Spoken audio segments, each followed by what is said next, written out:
Party-led protests against proposed tax hikes are causing a major headache for Kenya's government.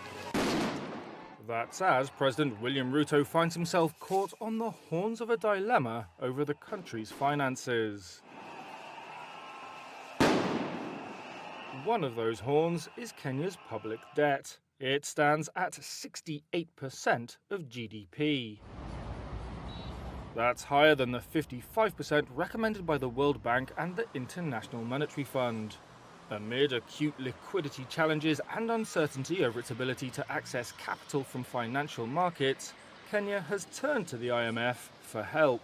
It, in turn, has urged the government to meet revenue targets to access more funding.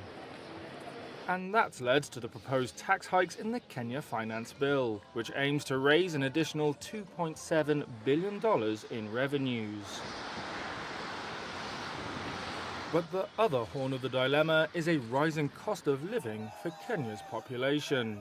That's been driven by inflation and steep tax rises in last year's finance bill. Ruto, elected on a pledge to uplift the lives of the poor, used the 2023 bill to introduce a housing tax and to raise the top personal income tax rate. Protesters and opposition parties want the whole 2024 bill to be scrapped. The proposed measures that have triggered protests include new levies on basic commodities like bread, vegetable oil and sugar, as well as a new motor vehicle circulation tax. An eco-levy on most manufactured goods, including sanitary towels and diapers, is also on the cards. In addition, the bill proposes increasing existing taxes on financial transactions.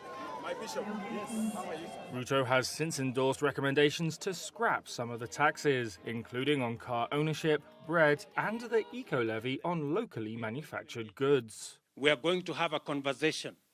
But the Finance Ministry has said such concessions would blow a $1.56 billion hole in the 2024-25 budget and necessitate spending cuts.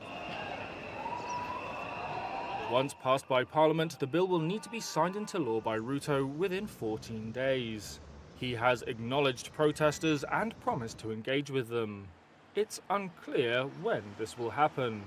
It's also unclear whether the protests will intensify if the bill is passed. The social media-driven movement lacks a clear leadership structure, but many young protesters have vowed to keep demonstrating.